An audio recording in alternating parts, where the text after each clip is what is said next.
বিরতির পর স্বাগত। একদিকে রাম মন্দির উদ্বোধন, অন্যদিকে কংগ্রেসের ন্যায় যাত্রা।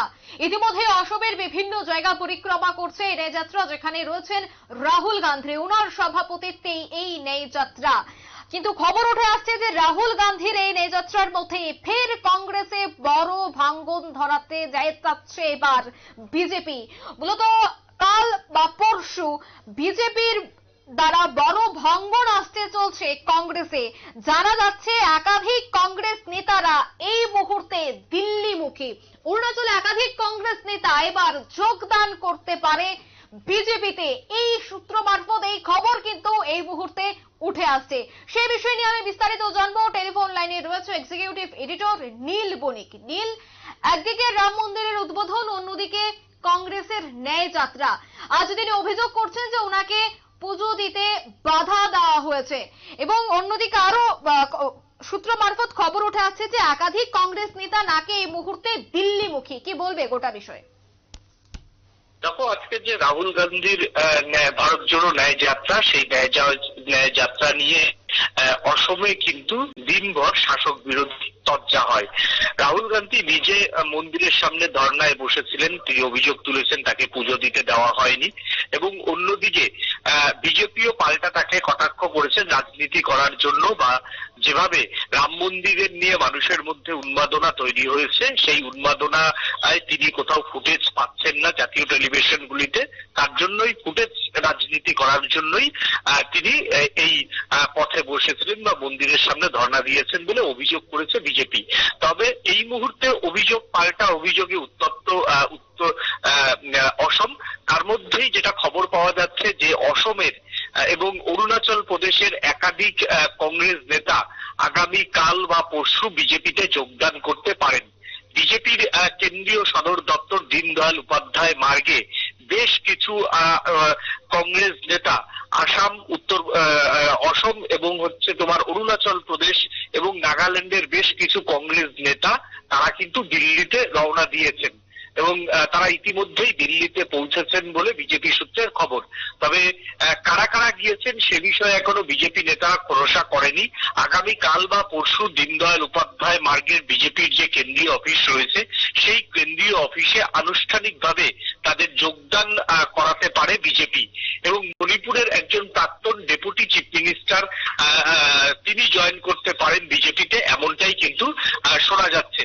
তবে আগামী কাল পরশু যদি আসাম এবং অরুণাচল প্রদেশের একাধিক কংগ্রেস নেতা, কংগ্রেসের জনপ্রতিনিধি তারা যদি বিজেপিতে যোগদান করে, কার্যত কিন্তু সেটা রাহুল গান্ধীকে পাল্টা চ্যালেঞ্জ ছুড়ে দেওয়া হলো, এবং তার ভারত জোড়ো যাত্রা এই মুহূর্তে অসমে যাত্রা করছে।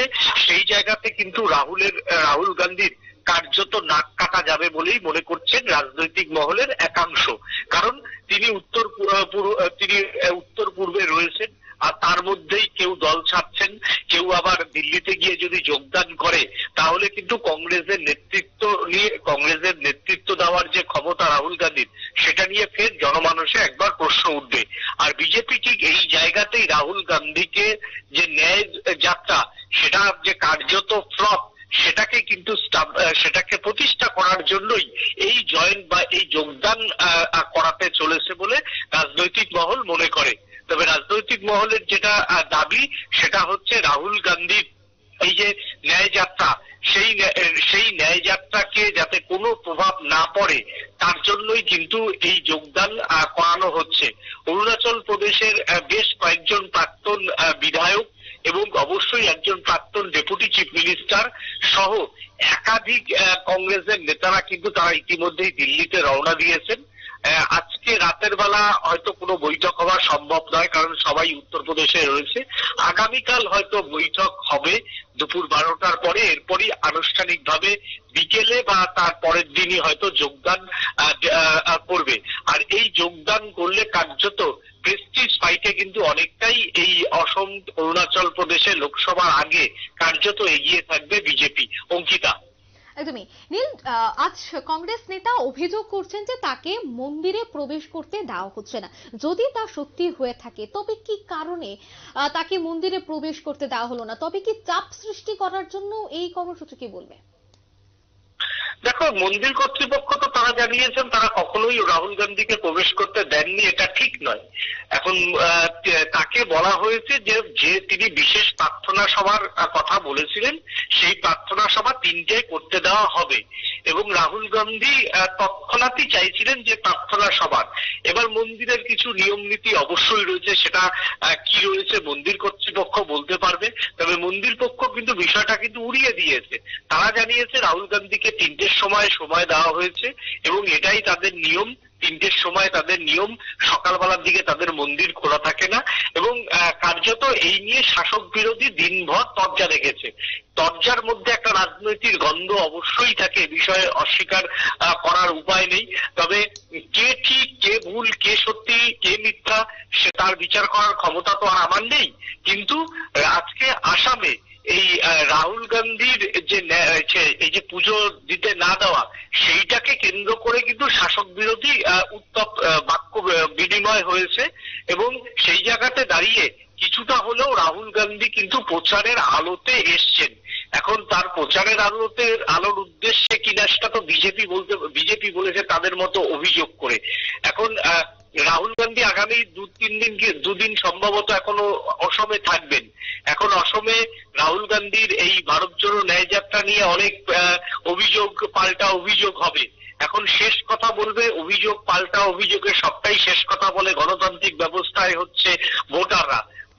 2024-এ যখন ভোটদান করবেন লোকসভা নির্বাচনে, ব্যালট গণনার পর বোঝা যাবে যে কে ঠিক কে ভুল। অঙ্কিতা, ধন্যবাদ নীল।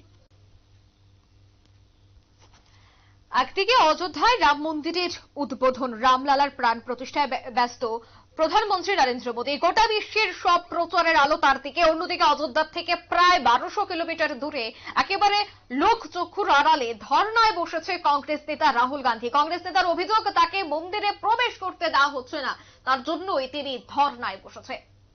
এই মুহূর্তে নিয়ে নিচ্ছে ছোট্ট একটি বিজ্ঞাপন বিরতির সঙ্গে থাকুন।